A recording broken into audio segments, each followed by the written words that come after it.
João Wesley, A Tocha Tirada do Fogo, 1703-1791. O céu, à meia-noite, era iluminado pelo reflexo sombrio das chamas que devoravam vorazmente a casa do pastor Samuel Wesley. Na rua, ouviam-se os gritos: "Fogo! Fogo!" Contudo, a família do pastor continuava a dormir tranquilamente, até que os escombros ardentes caíram sobre a cama de uma filha, Hattie. A menina acordou sobressaltada e correu para o quarto do pai. Sem poder salvar coisa alguma das chamas, a família foi obrigada a sair casa afora, vestindo apenas as roupas de dormir, numa temperatura gélida. A ama, ao ser despertada pelo alarme, arrebatou a criança menor, Carlos, do berço. Chamou os outros meninos, insistindo que a seguissem, e desceu a escada. João, porém, que então contava 5 anos e meio, ficou dormindo. 3 vezes a mãe, Susana Wesley, que se achava doente, tentou debalde subir a escada. 2 vezes o pai tentou, em vão, passar pelo meio das chamas, correndo. Sentindo o perigo, ajuntou a família no jardim, onde todos caíram de joelhos e suplicaram em favor da criança presa pelo fogo. Enquanto a família orava, João acordou e, depois de tentar descer pela escada, subiu numa mala que estava em frente a uma janela, onde um vizinho o viu em pé. O vizinho chamou outras pessoas e, juntos, conceberam o plano de um deles subir nos ombros de um primeiro, enquanto um terceiro subia nos ombros do segundo, até alcançarem a criança.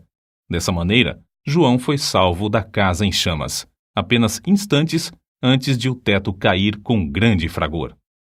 O menino foi levado pelos intrépidos homens que o salvaram para os braços do pai. "Cheguem, amigos!" clamou Samuel Wesley ao receber o filhinho. "Ajoelhemo-nos e agradeçamos a Deus. Ele me restituiu todos os meus filhos.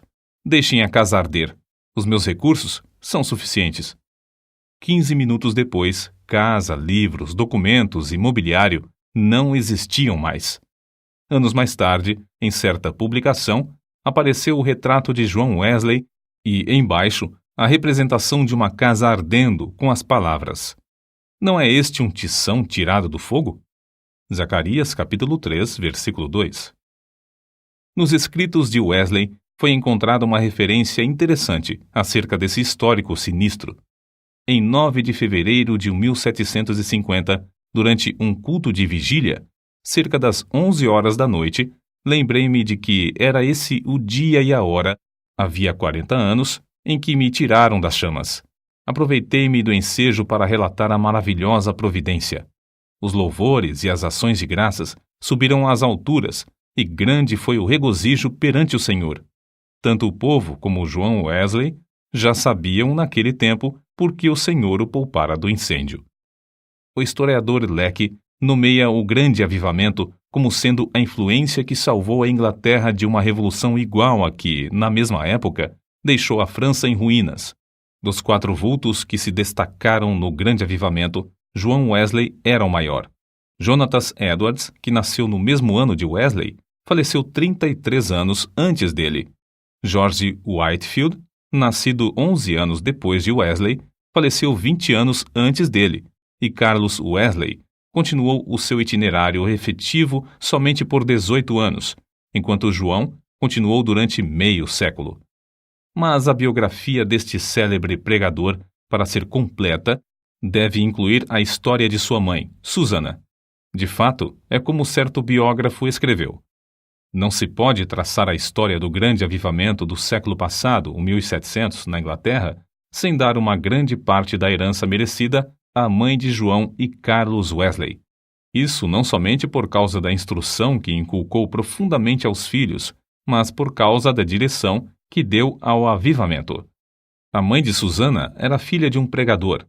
Esforçada na obra de Deus, casou-se com o eminente ministro Samuel Annesley. Dos 25 filhos desse enlace, Susana era a 24ª. Durante a vida, seguiu o exemplo da sua mãe, passando 1 hora de madrugada e outra à noite orando e meditando sobre as Escrituras. Pelo que escreveu certo dia, vê-se como se dedicava à oração. Que Deus seja louvado por todos os dias em que nos comportamos bem. Mas estou ainda descontente, porque não desfruto muito de Deus. Sei que me conservo demasiadamente longe dele. Anseio ter a alma mais intimamente ligada a ele pela fé e amor. João era o 15º rebento dos 19 filhos de Samuel e Susannah Wesley. O que vamos transcrever, escrito pela mãe de João, mostra como ela era fiel em ordenar a seus filhos e a sua casa depois dela. Gênesis, capítulo 18, versículo 19. Para formar a mente da criança, a primeira coisa é vencer-lhe a vontade. A obra de instruir o intelecto leva tempo e deve ser gradual, conforme a capacidade da criança. Mas o subjugar-lhe a vontade deve ser feito de uma vez, e quanto mais cedo, tanto melhor. Depois, pode-se governar a criança pela razão e piedade dos pais, até chegar o tempo de a criança poder também exercer o raciocínio.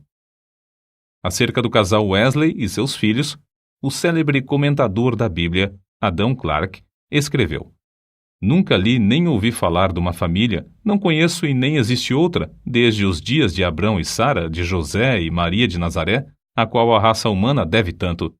Susannah Wesley acreditava que aquele que poupa a vara aborrece a seu filho. Provérbios, capítulo 13, versículo 24. E não consentia que seus filhos chorassem em voz alta. Assim, apesar de a casa estar repleta de crianças, nunca havia tempos tristonhos nem balbúrdia no lar do pastor. Um filho jamais ganhou coisa alguma chorando na casa de Susannah Wesley.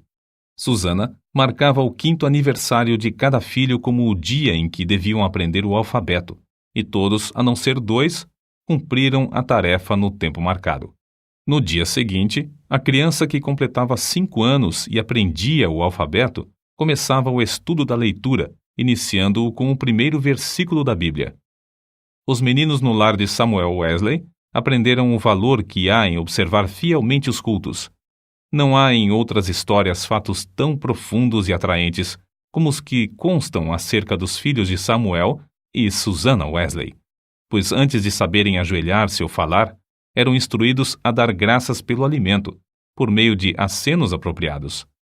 Logo que aprendiam a falar, repetiam a oração dominical de manhã e à noite, e eram ensinados também a acrescentar outros pedidos, conforme cada desejo em particular.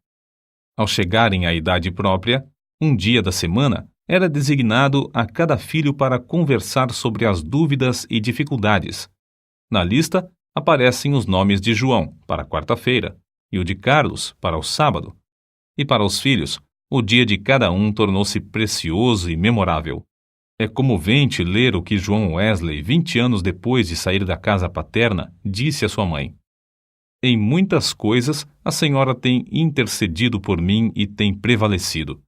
Quem sabe se agora também, na intercessão para que eu renuncie inteiramente ao mundo, terá bom êxito. Sem dúvida, será tão eficaz para corrigir o meu coração como era, então, para formar o meu caráter. Depois do espetacular livramento de João do incêndio, sua mãe, profundamente convencida de que Deus tinha grandes planos para seu filho, resolveu firmemente criá-lo para servir e ser útil na obra de Cristo. Susannah escreveu estas palavras nas suas meditações particulares: Senhor, esforçar-me-ei mais definitivamente em prol desta criança, a qual salvaste tão misericordiosamente.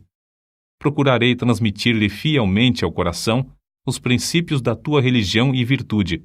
Senhor, dá-me a graça necessária para fazer isso sincera e sabiamente, e abençoa os meus esforços com grande êxito.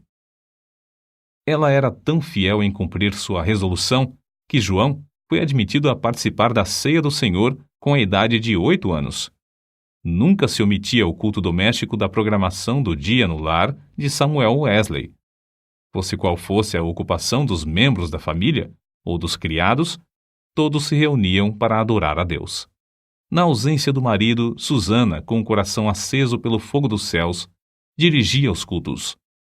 Conta-se que, certa vez, quando ele prolongou a ausência mais do que de costume, 30 a 40 pessoas assistiram aos cultos no lar dos Wesley, e a fome pela palavra de Deus aumentou a ponto de a casa ficar repleta de vizinhos.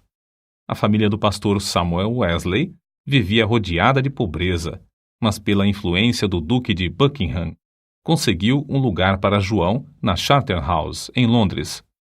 Assim, o menino, antes de completar 11 anos, deixou a atmosfera fragrante de oração ardente para enfrentar as porfias de uma escola pública.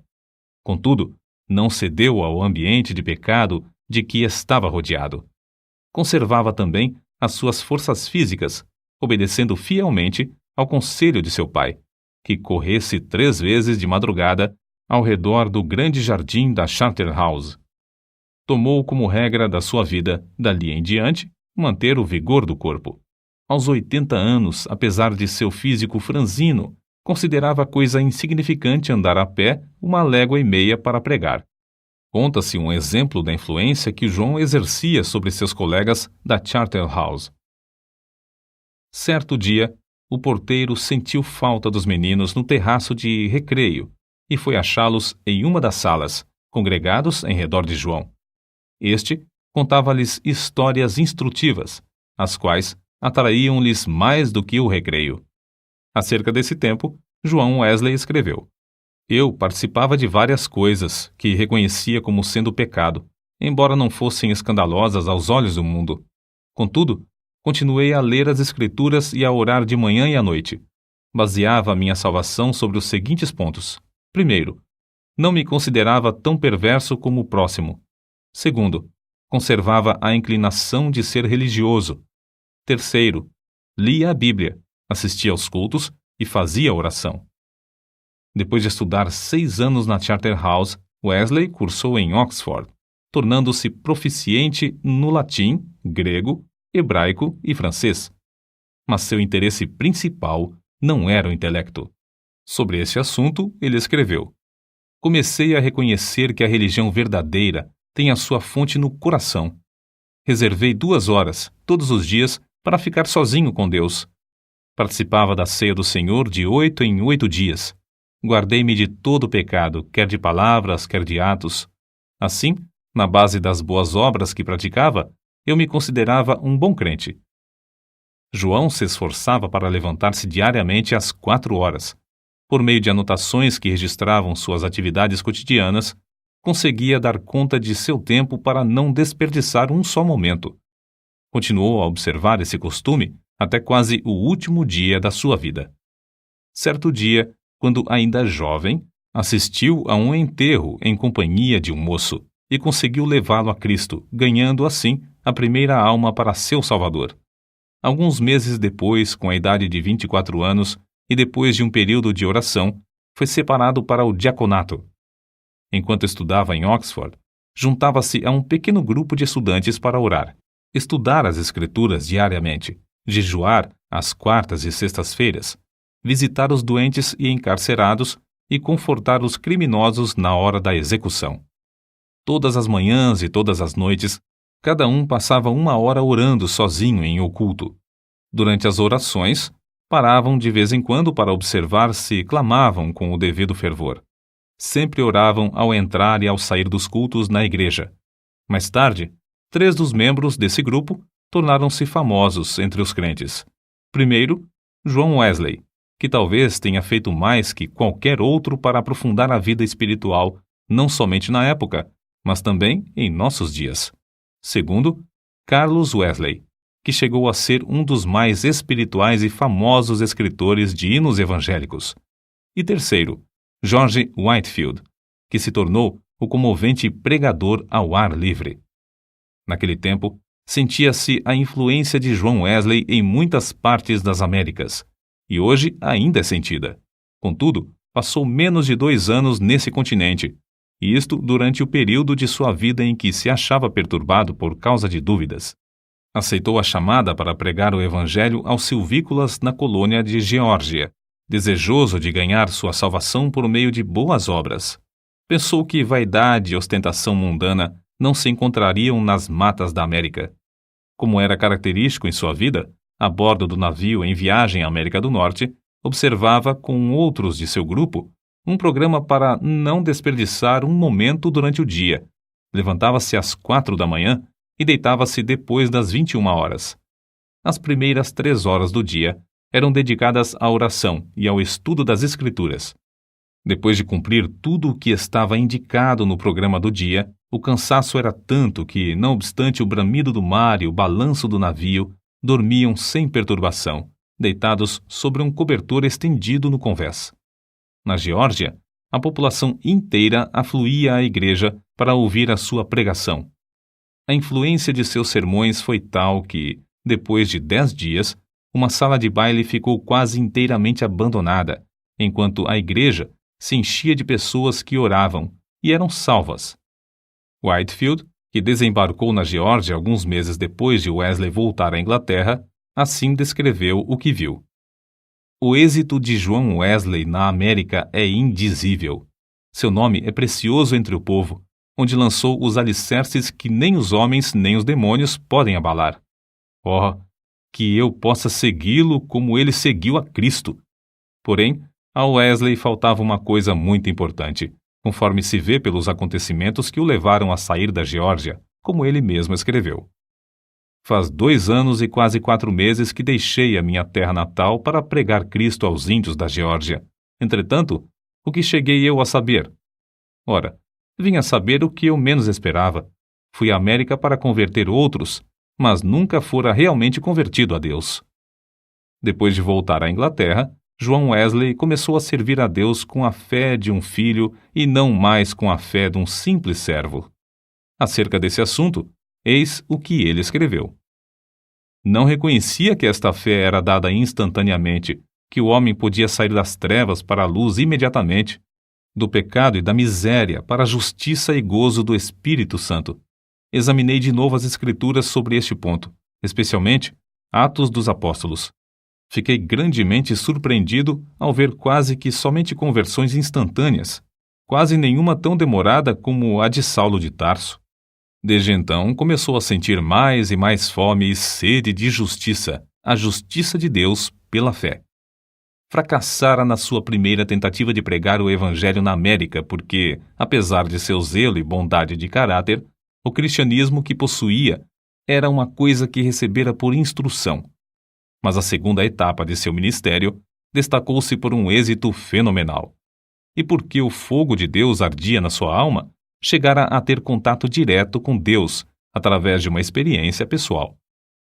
Relatamos aqui, com suas próprias palavras, o episódio no qual o Espírito testificou ao seu espírito que era filho de Deus e que veio transformar completamente a sua vida. Eram quase 5 horas, hoje, quando abri o Novo Testamento, e encontrei estas palavras. Ele nos tem dado grandíssimas e preciosas promessas para que, por elas, fiqueis participantes da natureza divina. Segunda carta de Pedro, capítulo 1, versículo 4. Antes de sair, abri mais uma vez o Novo Testamento para ler estas outras palavras. Não estás longe do reino de Deus. Marcos, capítulo 12, versículo 34. À noite, senti-me impelido a assistir em Aldersgate. Senti o coração abrasado. Confiei em Cristo, somente em Cristo, para a salvação. Foi-me dada a certeza de que Ele levara os meus pecados e de que me salvara da lei do pecado e da morte. Comecei a orar com todas as minhas forças e testifiquei a todos os presentes do que sentia no coração. Depois dessa experiência em Aldersgate, Wesley aspirava a bênçãos ainda maiores do Senhor, conforme ele mesmo escreveu. Eu suplicava a Deus que cumprisse todas as suas promessas na minha alma. O Senhor honrou este anelo, em parte, não muito depois, enquanto eu orava com Carlos, Whitefield e cerca de 60 outros crentes, em Fetter Lane. São de João Wesley também estas palavras. Cerca de 3 horas da madrugada, enquanto perseverávamos em oração, Romanos capítulo 12, versículo 12, o poder de Deus nos sobreveio de tal maneira que bradamos impulsionados de grande gozo, e muitos caíram ao chão. A seguir, ao passar um pouco o temor e a surpresa que sentimos na presença da majestade divina, rompemos em uma só voz. Louvamos-te, ó Deus! Aceitamos-te como Senhor. Essa unção do Espírito Santo dilatou grandemente os horizontes espirituais de Wesley. O seu ministério tornou-se excepcionalmente frutuoso, e ele trabalhou ininterruptamente durante 54 anos, com o coração abrasado pelo amor divino. Um pastor prega, em média, 100 vezes por ano, mas João Wesley pregou cerca de 780 vezes por ano, durante 54 anos. Esse homenzinho de apenas 1,66 m de altura e pesando menos de 60 quilos, dirigia-se a grandes multidões e sob as maiores provações. Quando as igrejas lhe fecharam as portas, levantou-se para pregar ao ar livre. Embora enfrentasse a apatia espiritual quase geral dos crentes, a par de uma onda de devassidão e crimes no país inteiro, multidões de 5.000 a 20.000 afluíam para ouvir seus sermões. Tornou-se comum, nesses cultos, os pregadores acharem-se tão angustiados que gritavam e gemiam. Se materialistas célebres, tais como Voltaire e Thomas Paine, gritaram de convicção ao se encontrarem com Deus no leito de morte, não é de admirar que centenas de pecadores gemessem, gritassem e caíssem ao chão como mortos, quando o Espírito Santo os levava a sentir a presença de Deus. Multidões de perdidos, assim, tornavam-se novas criaturas em Cristo Jesus nos cultos de João Wesley. Muitas vezes, os ouvintes eram levados às alturas de amor, gozo e admiração. Recebiam também visões da perfeição divina e das excelências de Cristo, até ficarem algumas horas como mortos. Ver Apocalipse capítulo 1, versículo 17. Como todos os que invadem o território de Satanás, os irmãos Carlos e João Wesley tinham de sofrer terríveis perseguições. Em Moorfield, os inimigos do Evangelho acabaram com o culto, destruindo a mesa em que João subira para pregar, e o insultaram e maltrataram. Em Sheffield, a casa foi demolida sobre a cabeça dos crentes. Em Wednesbury, destruíram as casas, roupas e móveis dos fiéis, deixando-os desabrigados, expostos à neve e ao temporal. Diversas vezes, João Wesley foi apedrejado e arrastado como morto na rua. Certa vez, foi espancado na boca, no rosto e na cabeça até ficar coberto de sangue. Mas a perseguição por parte da igreja decadente era sua maior cruz. Foram denunciados como falsos profetas, paroleiros, impostores arrogantes, homens destros na astúcia espiritual, fanáticos, etc. Ao voltar para visitar Epworth, onde nascera e se criara, João assistiu no domingo aos cultos da manhã e da tarde na igreja onde seu pai fora fiel pastor durante muitos anos, mas não lhe foi concedida a oportunidade de falar ao povo. Às 18 horas, em pé sobre o monumento que marcava o lugar em que enterraram seu pai, ao lado da igreja, Wesley pregou ao maior auditório jamais visto em Epworth, e Deus salvou muitas almas. Qual a causa de tão grande oposição? Entre os crentes da igreja dormente, alegava-se que eram as suas pregações sobre a justificação pela fé e a santificação. Os descrentes não gostavam dele porque levou o povo a se levantar para cantar hinos às 5 da madrugada. João Wesley não somente pregava mais que os outros pregadores, mas os excedia como pastor, exortando, confortando os crentes e visitando-os de casa em casa. Nas suas viagens, andava tanto a cavalo como a pé, ora em dias ensolarados, ora sob chuvas, ora em temporais de neve. Durante os 54 anos do seu ministério, andou, em média, mais de 7.000 quilômetros por ano para alcançar os pontos de pregação. Esse homenzinho que andava tantos quilômetros ainda tinha tempo para a vida literária. Leu não menos de 1.200 tomos, a maior parte enquanto andava a cavalo.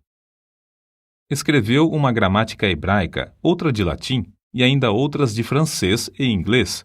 Serviu durante muitos anos como redator de um jornal de 56 páginas. O dicionário completo que compilou da língua inglesa era muito popular, e seu comentário sobre o Novo Testamento ainda tem grande circulação.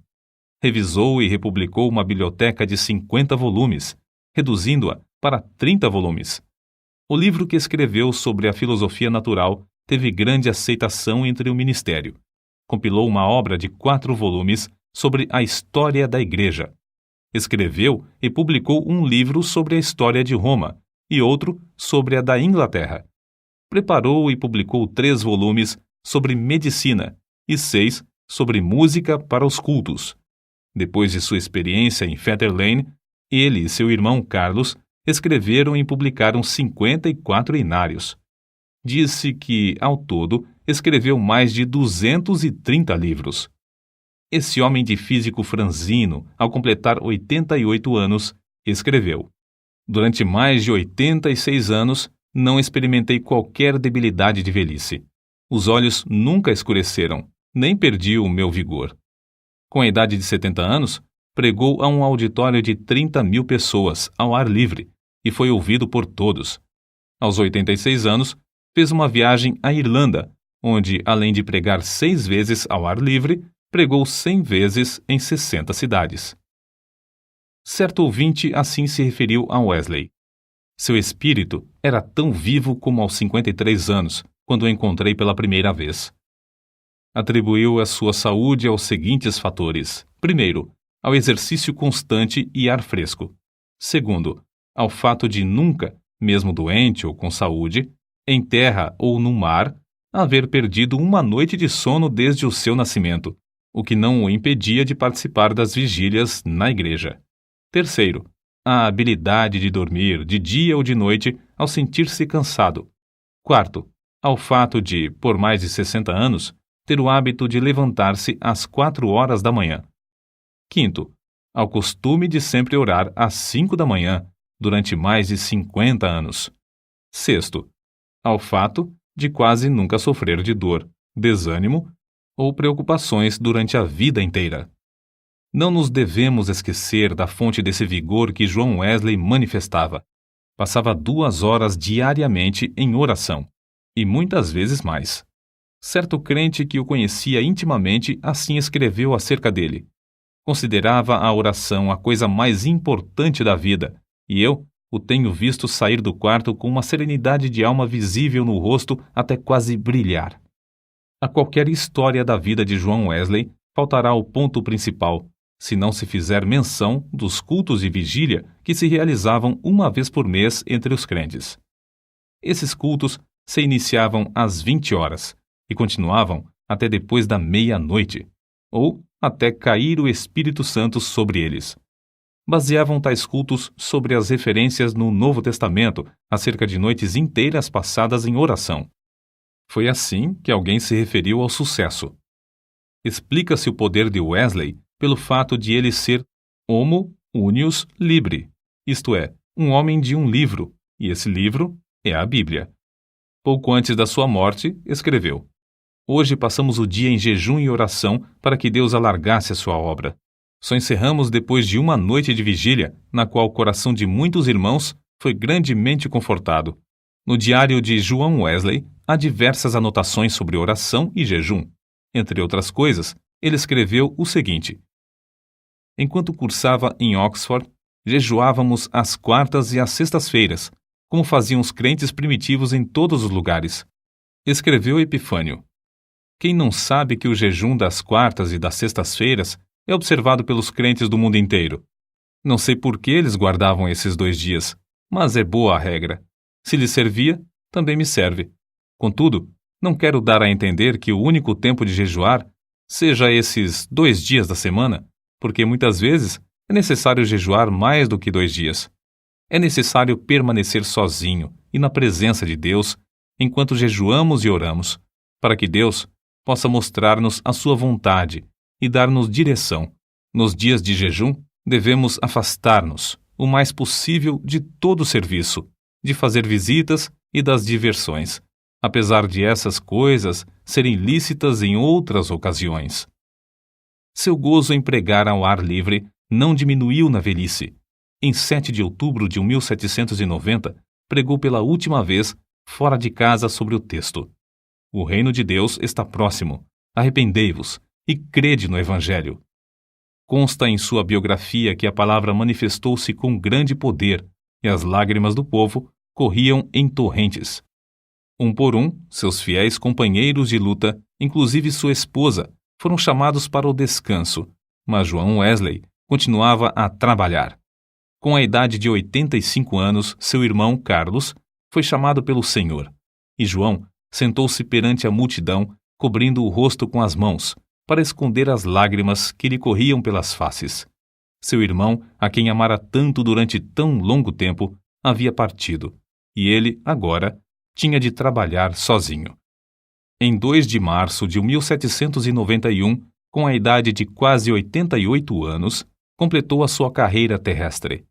Durante toda a noite anterior, não cessaram em seus lábios o louvor e a adoração, pronunciando estas palavras: as nuvens destilam a gordura. Sua alma saltou de alegria com a antecipação das glórias do lar eterno e exclamou: o melhor de tudo é que Deus está conosco. Então, levantando a mão, como se fosse o sinal da vitória, novamente repetiu: o melhor de tudo é que Deus está conosco.